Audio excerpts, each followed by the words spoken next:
7 days before the cap and gown moment I'd clawed my way toward. The evening chill in Boulder wrapped around my porch like a reluctant embrace, sharpening the silhouette of the flatirons against a sky bleeding into dusk. I cradled a mug of chamomile tea, its steam fading into the crisp air, willing myself to savor the quiet before the storm of celebrations. This wasn't some obligatory family milestone, it was mine. Forged in the furnace of late-night shifts at the coffee shop, endless commutes to campus, and the raw grit of rebuilding after a divorce that had stripped me bare in my late 20s. Emily Hayes, that's me, finally earning her business degree at 32. Proof that starting over wasn't just a phrase, but a lifeline I'd gripped with bleeding hands. Inside, the murmur of voices pulled me from my reverie. My parents had turned our modest ranch-style home into a pre-graduation gathering spot, insisting on a simple dinner with aunts, uncles, and cousins to kick things off right. I stepped through the sliding door, the scent of pot roast and garlic bread hitting me like a warm wave. There, at the head of the long oak table, sat my older sister Sophia, her arm linked with her fiancé, Marcus Reed. She flashed me a smile, tight and polished, the kind that hides a blade in its curve. As I slid into my chair across from her, she leaned in, her voice a velvet whisper laced with something sharper. "Hey, Em. Just a heads up, keep that toast speech concise." "Okay." Folks tune out when it's all me. Her words landed like a subtle shove, dressed as sisterly advice. I folded my napkin deliberately, meeting her gaze without flinching. "I'll make it count," I replied, my tone even, refusing to let her see the prick. She chuckled lightly, but her eyes didn't. "Modesty suits you up there. You know." The table buzzed with chatter about road trips and restaurant picks, but her jab lingered in my mind, a quiet erosion I'd learned to catalog rather than confront. Sophia had always been the sun in our family's orbit. If she couldn't eclipse you, she'd dim the lights around you. The meal dragged on with the clatter of forks and polite anecdotes, my focus pinned to my plate as I fielded questions from relatives about my post-grad plans. But my thoughts circled back to her tone, those helpful barbs that always carried an undercurrent of control. I'd grown up navigating this minefield, smiles veiling rivalries, praise doled out like rations. Reacting only amplified her show. So I stayed silent, filing the moment away like evidence in a trial I hadn't yet declared. As guests trickled out, leaving behind the faint aroma of wine and herbs, I lingered in the dim living room, pouring a glass of water and sinking into the worn armchair. My phone buzzed, a notification from Jax Harlan, one of Marcus's buddies, tagging me in an Instagram story.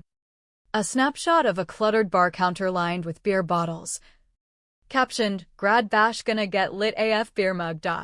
My finger paused over the screen.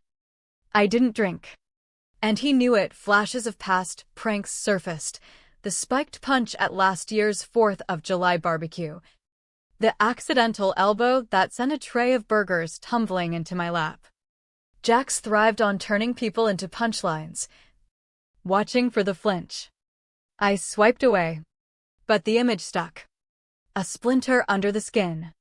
It wasn't the beer, it was the intent, the narrative they were weaving. These weren't random acts, they were scripts, and I was the unwitting foil. The house fell silent as I flipped through a dog-eared novel. But another ping shattered the peace, a text from Sophia. "Excited for your outfit at the toast. Hope it's not over-the-top flashy winking face." I read it twice, the emoji winking like a taunt. She knew my gown's simple black, chosen for its quiet elegance. This was preemptive framing, poisoning the well before I even dipped in. Outside, the mountains stood sentinel in the dark, unyielding. I thought of the old family adage our grandmother whispered, "Some roots nurture, others strangle." Sophia's roots had always twisted toward the latter. Family events were battlegrounds disguised as traditions, where victories were hoarded and slights served with sugar. I'd convinced myself this week would be different, a clean spotlight on my hard-won achievement. But as midnight ticked closer, that hope felt brittle, cracking under the weight of her words. Just pre-grad jitters, I murmured to the empty room. But the lie echoed hollow. Jitters were internal. This was sabotage. Subtle and seething. I had no inkling then. But that text. Jax's post. The dinner digs, they were the first fissures in a week poised to shatter. And once cracks appear, they spiderweb until the foundation crumbles. The morning after that tense dinner, I showed up at my parents' backyard earlier than planned, under the guise of helping with brunch setup. Truth was, I needed to stake my ground before the space filled with their energy. Golden sunlight dappled the freshly mowed lawn through the elms, carrying the rich aroma of brewing coffee and sizzling bacon from the patio. Mom bustled about, tweaking flower arrangements on the picnic tables, while early arrivals clustered in easy laughter. Across the grass, Sophia and Marcus held court with cousins, his arm draped possessively over her chair as he animated a story. Drawing the group in light gravity, I edged toward a knot of relatives by the fence, positioning myself to overhear without intruding. But the invisible barrier was palpable, circles formed without me, subtle as a locked door. Uncle Theo tapped his mug with a spoon, calling for a quick pre-brunch toast to the week's excitement. Glasses rose, juice, mimosas, coffee. Marcus circled the yard, clinking with each person, his smile broad. When he reached me, his eyes slid past deliberately, turning to the next guest without a tap. I lifted my cup higher, forcing a light tone. Cheers to me. Then, awkward chuckles rippled nearby, diffusing the sting but not erasing it. Marcus glanced back with a thin grin. No apology, just a shrug. As if I'd imagined the snub. That wasn't clumsiness, it was calibration. A probe to gauge my reaction without leaving marks. An old saying echoed in my head, the deepest cuts come from those who pretend they didn't swing the knife. I sipped my coffee, locking eyes with him long enough to signal I'd registered it, but not enough to hand him a scene. Brunch unfolded with small talk and unsolicited advice on my career pivot. Plates cleared amid the lazy hum of satisfaction. Then Sophia materialized beside me, a small gift bag dangling from her fingers. A little something for the grad, she said, her voice bubbly. Inside, a cheap plastic mortarboard. Tassel fraying. The kind from a party store bargain bin. Back up in case you misplace the real deal. She laughed. Overly bright. I turned it in my hands, feeling the flimsy weight, and set it down with a controlled smile. How thoughtful. Her laughter trailed off as she drifted away. But the message burned, diminishment, wrapped in whimsy. It wasn't the cap, it was the pattern, jabs disguised as jests, eroding my moment piece by piece. I banked the anger, storing it for when it could ignite something useful. As the crowd thinned, I wandered to the side garden, roses budding under the maple shade, the air sweeter away from the fray. Non-reaction was my armor, baiting demanded a bite, and I refused to feed it. But replaying the skipped clink, the toy cap, Sophia's text, they coalesced into intent. A scaffold erected for my downfall. Marcus intercepted me on my way back, his face a mask of casual charm. Big surprise coming your way this week, hope you're braced. His words hung like a veiled threat. I stirred my cooling coffee, meeting his stare. Surprises cut both ways. He walked off with a cold smile, but resolve knotted in my chest. I didn't know then how swiftly the next blow would land, that very night. The drive home from brunch stretched eternal, every red light amplifying the bruise of that unraised glass. the plastic cap mocking from the passenger seat in its crinkled bag. I'd toyed with leaving it behind, but kept it as a talisman of their tactics. Boulder's downtown pulsed with Saturday energy, sidewalk cafes overflowing. Laughter spilling like sunlight, but it only deepened my isolation. A stark contrast to the veiled hostilities I'd just escaped. My apartment welcomed me with lavender-scented stillness. A sanctuary where I could finally unpack the day's weight. Sinking onto the couch. The echoes amplified, Marcus's deliberate skip. Sophia's gift, the undercurrent of exclusion. These weren't isolated. They wove into a tapestry I'd ignored too long. That afternoon, as plates lingered uncleared at brunch, Mom had dropped her bomb. Sophia could have graduated too. If she'd had the resources you did. The words struck like a dull blade. It wasn't handouts. Mom, years of grind. Overtime. Sacrifices. She dismissed with a wave. Money smooths the path. Sophia sat silent. Her smile smug. Letting the invalidation hang. It wasn't fresh pain, just the familiar ache of diminished triumphs. Credit rerouted to circumstance. I'd swallowed the retort, refusing to fuel their fire. But the scar throbbed. Some gifts come pre-tainted, I muttered now. Alone. My phone offered distraction. But an email from an old colleague. Lena Torres. Tightened my gut. Subject, know this face. Attached, a faded clipping from a Denver paper. Headline screaming, executive resigns amid fund irregularities. Marcus's grainy photo stared back.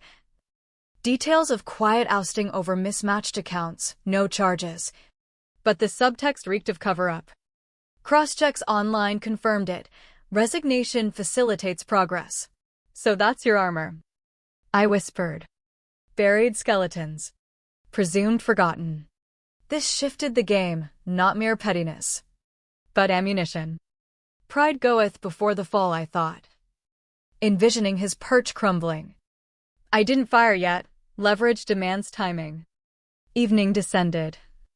Mountains softening in twilight. I brewed tea. Opened a notebook. Bulleting the day's slights. Toast snub. Toy cap. Mom's rewrite. Lena's intel on Marcus. Lined up. Coincidence evaporated, coordination. Alignment against me.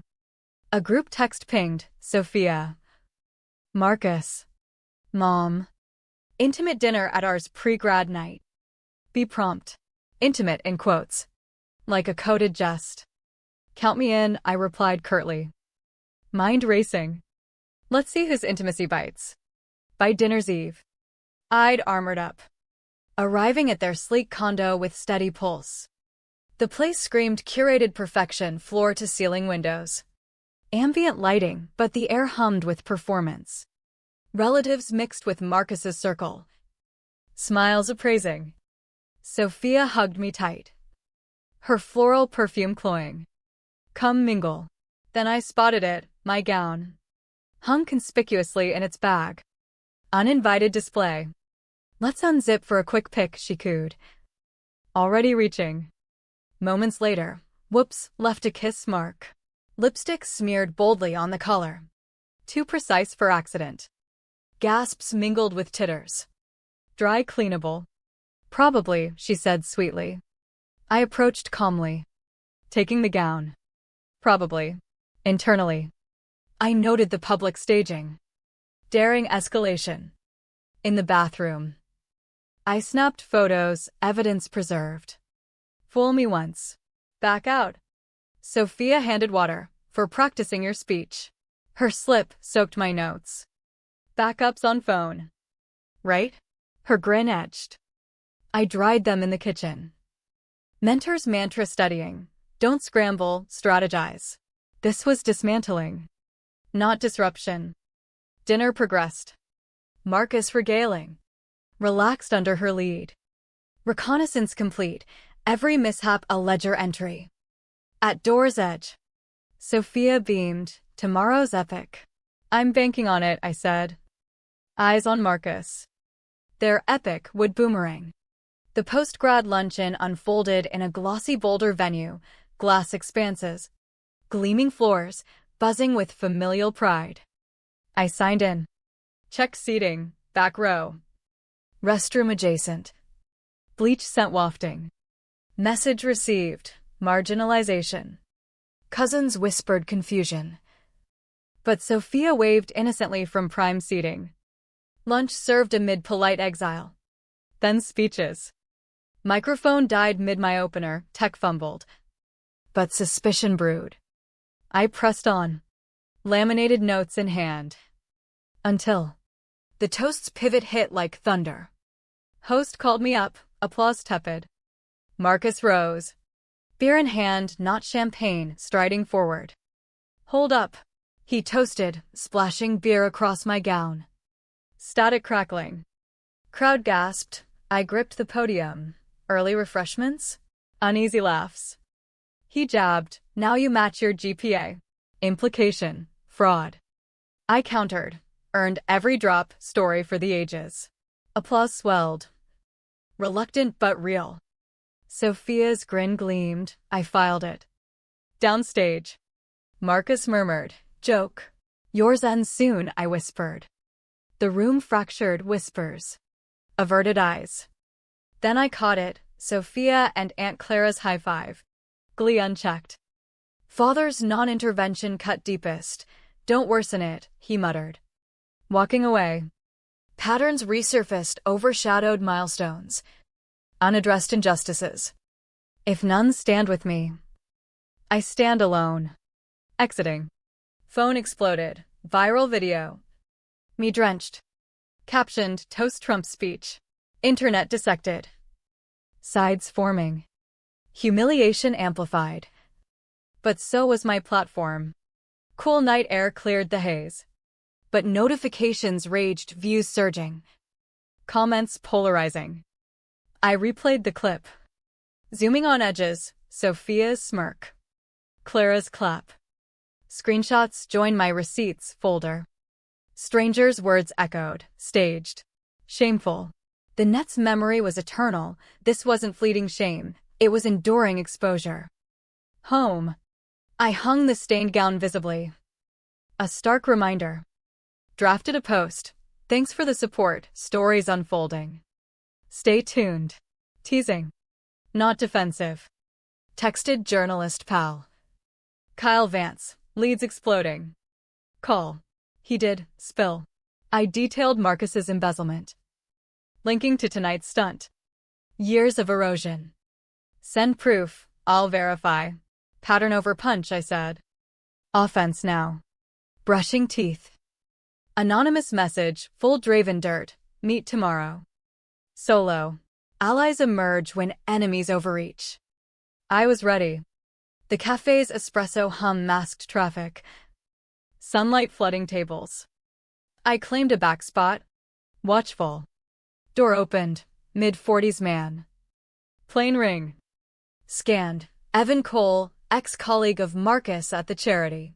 We sat. He cut chase. Saw the vid. Time to expose. Funds siphoned, $200K plus via fakes. Threats quashed charges. Keyed my car after I spoke up.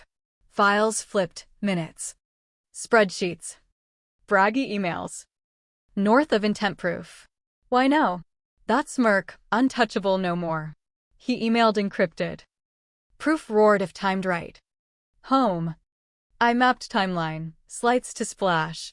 Arrows to embezzlement. Delivery, face to face. Undeniable. Called Kyle, green light soon, all in. Not revenge, reckoning. They'd spectacleized me, I'd case study them. Evening text to group, brunch mine tomorrow, key share. Curiosity would draw them. Unprepared. Sunlight bathed my table. Set neutral, quiche. Fruit. Jazz low. Chairs faced me, control the room. Knock at 11, all four. Tense. Coffee poured. Small talk fizzled. Toast, guest vids show this. Tablet, high five, freeze frame. Silence sliced. Sophia, context. Swipe, timed proof. Now Marcus is past, Doc's here. Prince slid, emails. Statements.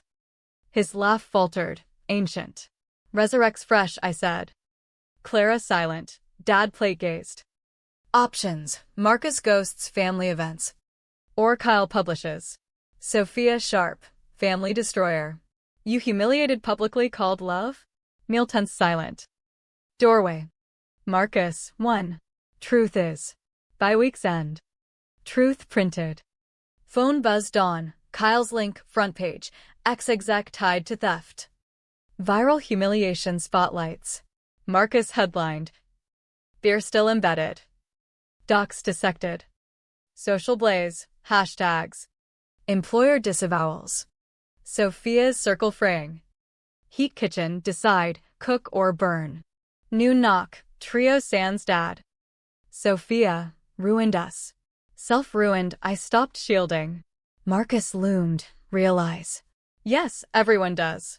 Clara, should have treated better. Observation. Not remorse. Door closed, over for me. Apartment breathed free, no ambushes. Tea by window. Future beckoned, trip. Quiet thoughts. Angelou, changed. Not reduced. Stained gown boxed, reminder. Cost of silence paid in truth.